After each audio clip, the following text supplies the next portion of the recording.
अस्सलाम वालेकुम जी, welcome back to my channel. कैसे हैं आप सब? आई होप सब खैरियत से होंगे। अल्हम्दुलिल्लाह हम सब भी बिल्कुल ठीक हैं, खैर वाफियत से हैं।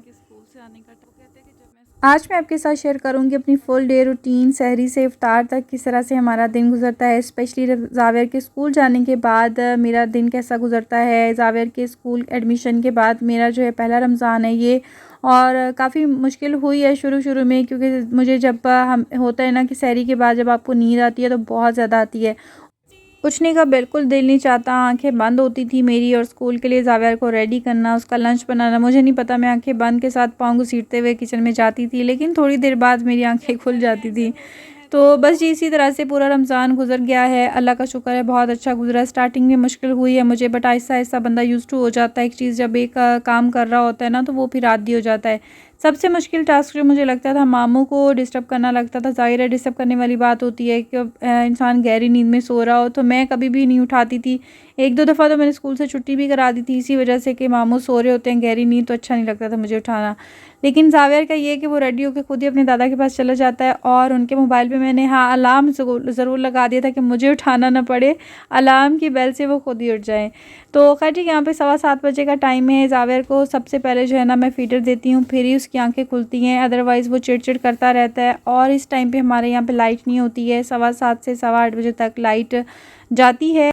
ये सब तो चलता रहेगा, लेकिन आज हम जिस टॉपिक पे बात करने वाले हैं बहुत ज़रूरी था उस टॉपिक पे बात करना। हर माँ बाप की ख्वाहिश होती है उनकी बेटी का नसीब चाँद से भी ज़्यादा रोशन हो, अच्छा घराना मिले उनको, अच्छा ससुराल मिले, उनकी बेटी को अच्छा शौहर मिले।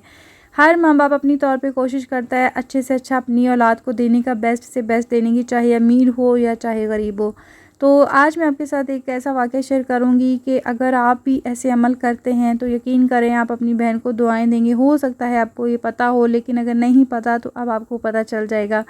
तो टाइम वेस्ट किए बगैर स्टार्ट करते हैं। एक औरत थी, सफ़ेद पोश घराने से ताल्लुक़ रखती थी। अल्लाह ताला के किसी बुज़ुर्ग के पास आई और कहने लगी कि हज़रत जी मुझे एक अमल की इजाज़त दीजिए। आपने फरमाया क्या? कहने लगी मैं सूरह बकरा रोज़ाना पढ़ती हूँ और जो मांगती हूँ मुझे मिल जाता है। 7 बेटियाँ हैं, 7 बेटियों के बाद अल्लाह ने 2 बेटे दिए। सफ़ेद पोश घराने से हूँ, सोचती थी कि कैसे इनको रुखसत करूँगी, इनके हाथ कैसे पीले करूँगी, कैसे इनको इनके ससुराल भेजूँगी। आपको भी पता है कि आजकल का हालात जो हैं, जहेज़ और इस तरह की चीज़ें, बहुत ही इस तरह की रस्में आ गई हैं कि शादी कर को ना इंसान ने निकाह को मुश्किल बना दिया खुद से ही। तो उन्होंने कहा कि मैं इसी तरह परेशान थी, तो किसी ने मुझे कहा कि सूरह बकरा पढ़ा करो रोज़ाना। तो तब से सूरह बकरा की डेली तिलावत करती हूँ, और मुझे कोई भी ऐसा ससुराली नहीं मिला जो लालची हो, जो जहेज़ी हो और जो मुतालबे करने वाला हो। कोई भी ऐसा मुझे नहीं मिला जिसने शादी के बाद बेटी से कहा हो कि अपने माँ बाप के घर से ये ले आओ या वो ले आओ, या कोई डिमांड्स नहीं की। बस रोज़ सूरह बकरा की तिलावत करती। इसी तरह से बेटियों की शादियां हो गई, 7 बेटियां जो हैं वो ब्याही गई, अपने अपने घरों में चली गई। बहुत अच्छे नसीब थे उनके कि सब लोग रश करते थे, बहुत अच्छी किस्मत पाई उन्होंने, अच्छा घर मिल गया, अच्छे शौहर मिल गए। तो कुछ ही टाइम के बाद बेटे भी इस काबिल हो गए कि उनकी शादियों का टाइम आ गया। तब उनको ख्वाहिश हुई कि बड़ा घर होना चाहिए बेटों की शादियां करने के लिए। उन्होंने सूरह बकरा जो है छोड़ ही नहीं पढ़नी, इसी नीयत से वो पढ़ना शुरू कर देती थी। और फिर ऐसा हुआ कि उनको बड़ा सा प्लॉट मिल गया, उन्होंने ख़रीद लिया बड़ा सा प्लॉट। फिर उन्होंने वहाँ पे घर बनाना शुरू कर दिया, और घर बनाते वक़्त उस दौरान घर की ज़रूरतें कहाँ से पूरी हो रही थी उनको कोई ख़बर नहीं थी। अल्लाह ताला की तरफ से गैबी मदद हो रही थी, और वो सिर्फ़ उनका काम ये था कि उन्होंने फ़जर की नमाज के बाद सूरह बकरा पढ़नी है डेली बिला नागा। उनका यकीन इतना पुख्ता था कि उनके काम संवरते चले गए, किसी से कोई मदद मांगने की ज़रूरत नहीं पड़ी। सिर्फ़ उनको ये पता था कि उन्होंने फ़जर की नमाज के बाद सूरह बकरा की तिलावत करनी है। और जब हम डेली सूरह बकरा या कोई भी तिलावत करते हैं ना, तो वो हमारी ज़ुबान पे चढ़ जाती है। जहाँ पे हमें पौना घंटा या 1 घंटा लगना होता है, वहाँ हमें आधा घंटा लगता है। लेकिन बात सारी यकीन की है। कोई भी वजीफ़ा या कोई भी दुआ आप करते हैं ना, तो इतना यकीन आप रखें कि आप समझें कि बस आपको चाहिए, अल्लाह देने वाला है, अल्लाह की ज़ात बहुत बड़ी है, अल्लाह के लिए कुछ मुश्किल नहीं है। आप इतने यकीन से मांगें कि आपको यही लगे कि बस मेरा तो काम हो गया है। उसके बाद अल्लाह ताला के सपुर्द कर दें, और फिर जब अल्लाह के हवाले काम कर दिया जाए ना, तो फिर उसमें कोई वहम या वसवसा मत पालें। फिर वो ये आ जाता है, बेयकीनी की बात आ जाती है। अल्लाह ताला कहते हैं कि मेरे ज़ात पे तो यकीन नहीं है कि एक दफ़ा मेरे हवाले कर दिया ये मामला, उसके बाद वहम और वसवसे पाल रहे हैं।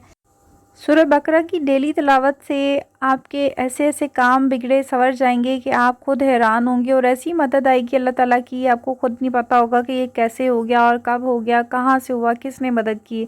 सिर्फ आपको यही करना है कि आपको सूरह बकरा की तिलावत करनी है, चाहे बेटी हो या बेटा हो, अल्लाह ताला उनके नसीब खोल देंगे। जॉब की परेशानी है, शादी की अच्छा रिश्ता नहीं मिल रहा है, पसंद की शादी नहीं हो रही है, इन सब के लिए आप सूरह बकरा पढ़ें, सूरह बकरा की तिलावत करें और फिर आप कमाल देखें। एनीवेज जी, अभी चल रहा है इफ्तार का टाइम और साथ ही साथ मेरे बाकी काम भी हो रहे थे। समोसे, पकौड़े, चना चाट, इस तरह की चीज़ें खा खा के पक गए हैं। अभी हम थोड़ा सा चेंज करते हैं। चेंज करने के लिए सिर्फ राइस रह जाते हैं, कोई ना कोई राइस की आइटम रह जाती है, वही बनाते हैं। तो अभी हम बनाएंगे यखनी पुलाव। यखनी बन चुकी थी, आपने देखा, मैंने प्याज और लहसुन के जवे, बाकी पिसे हुए कुछ मसाले ऐड कर दिए थे, उसकी यखनी बना ली मटन की। अब हम एक दूसरी तरफ तड़का लगा लेंगे। तो सारे काम मैंने करके रख लिए थे, लेकिन मैंने सोचा था कि पुलाव जो है वो ताज़ा ताज़ा ही अच्छा लगता है, तो सिर्फ 10 से 15 मिनट पहले मैं रेडी करूँगी ताकि गरम गरम हो, इसको दोबारा गरम करने की ज़रूरत ना पड़े। यखनी हम जो है इस तरह से निकाल लेंगे, इसके जो पीसेस हैं मटन के वो अलग कर लेंगे और यखनी अलग कर लेंगे। पानी की जगह पे हम यखनी ऐड करेंगे और बहुत ही मज़े का पुलाव बना था। आप भी ज़रूर ट्राई कीजिएगा। अगर आप भी हमारी तरह एक ही चीज़ खा खा के पक गए हैं, बोर हो गए हैं, तो थोड़ा सा चेंज लाने के लिए अपनी जो है ना मेन्यू थोड़ा सा चेंज कर लिया करें, बाकी सब चीज़ें स्किप कर दिया करें। पकौड़े लेकिन मस्त होते हैं, चाहे पुलाव बनाएं चाहे कोई और डिश बनाएं, पकौड़े लाजमी होते हैं। अभी हम लोग साथ में थोड़े से पकौड़े बना लेंगे और पुलाव हो जाएगा। तो यही थी आज की हमारी इफ्तार मेन्यू। बहुत ही कम था लेकिन बहुत मज़ा आया। काफ़ी दिन के बाद जब आप एक नई चीज़ ट्राई करते हैं ना, तो नया ही हो गया था। काफ़ी दिन के बाद, एक अशरे के बाद हम लोग चेंज कर लेते हैं। एक अशरा खाने के बाद पकौड़े समोसे, फिर हम थोड़ा सा मेन्यू चेंज कर लेते हैं, जैसे कि ढाबा स्टाइल चने और चावल बना लिए, या मटर पुलाव बना लिया, या इस तरह से कोई चीज़।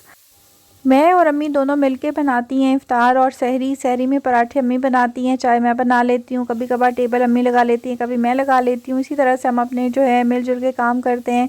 इफ़्तार में भी ऐसा होता है कि मैं पकौड़े या समोसे फ्राई करने वाली चीज़ें बना लेती हूँ, कुछ कटिंग वाली चीज़ें कर लेती हूँ, बट बाकी जो एक्स्ट्रा काम होते हैं वो काफ़ी बन जाते हैं, तो अम्मी मेरे साथ साथ करती रहती हैं। एक और एक 11 होते हैं, बिल्कुल सही मिसाल है। अम्मी बहुत ज़्यादा मेरी हेल्प करती हैं, थैंक यू सो मच अम्मी। काफ़ी ज़्यादा बन जाता है जो दूसरे काम होते हैं, बर्तन वॉश करना, बर्तनों को समेटना, चटनियाँ रायते वगैरह बनाना, ये सब काम मम्मी करती हैं। इसी तरह से हम अपना फुल डे जो रूटीन है, फुल डे के जो काम होते हैं मैनेज करते हैं। कभी मैंने कर लिए तो कभी उन्होंने कर ली। ऐसा नहीं होता कि हमने एक पे ही बर्डन डाला होता है, या अम्मी सिर्फ मेरे पे बर्डन डालती हैं, या मैं कहती हूँ कि सिर्फ वही करेंगी। तो बस जो काम हमें समझ में आता है, जब जो किचन में चला गया, जो काम जिसको नज़र आया, इस तरह से हम कर लेते हैं। मिलजुल के काम करने में बरकत होती है, मज़ा भी आता है। तो खैर जी, पुलाव जो है वो आखिरी मराहल पे था। दूसरी साइड पे मेरे पास 2 अदद गाजरें पड़ी हुई थी, काफ़ी देर से पड़ी हुई थी, तो ख़राब होने का खदशा था। मैंने सोचा कि उसको ख़राब होने से बचा लेते हैं, बारीक से मैंने काट ली थी। और साथ में हमने किशमिश ले लिया था। इन दोनों चीज़ों को थोड़ा सा हम सौते कर लेंगे, फ्राई कर लेंगे 2 से 3 मिनट तक, यानी सॉफ्ट कर लेनी है आपने just 1 table spoon cooking oil में। तो इसकी टॉपिंग जो है ना वो मैं लास्ट में पुलाव के ऊपर कर लूँगी। तो बहुत ही मज़ा आता है जब मीठे और नमकीन का टेस्ट आता है। तो दम के दौरान पे भी लगा सकते हैं, लेकिन मैं दम पे नहीं लगाऊंगी क्योंकि अम्मी को शुगर हुई हुई है काफ़ी। तो मेरा यही था कि जब अगर दम पे लगाएंगे तो उनको मिक्स करेंगे तो ये मिक्स हो जाएंगे, बट हम एक साइड में डाल देंगे, जिसको खाना होगा खा लेंगे। मुझे और मामू को बहुत पसंद है, तो मैं बहुत शौक़ से खाती हूँ। मुझे किशमिश पुलाव में बहुत अच्छी लगती है, जब मीठा मीठा सा नमकीन सा टेस्ट आता है। तो यहीं पे जी हम कर देंगे व्लॉग का एंड। आई होप आपको आज की वीडियो पसंद आई होगी। वीडियो अच्छी लगी है तो वीडियो को लाइक, शेयर और चैनल को सब्सक्राइब करना मत भूलिएगा। दुआओं में याद रखिएगा। मिलेंगे एक और नई वीडियो के साथ, तब तक दीजिए इजाज़त। अल्लाह हाफिज़।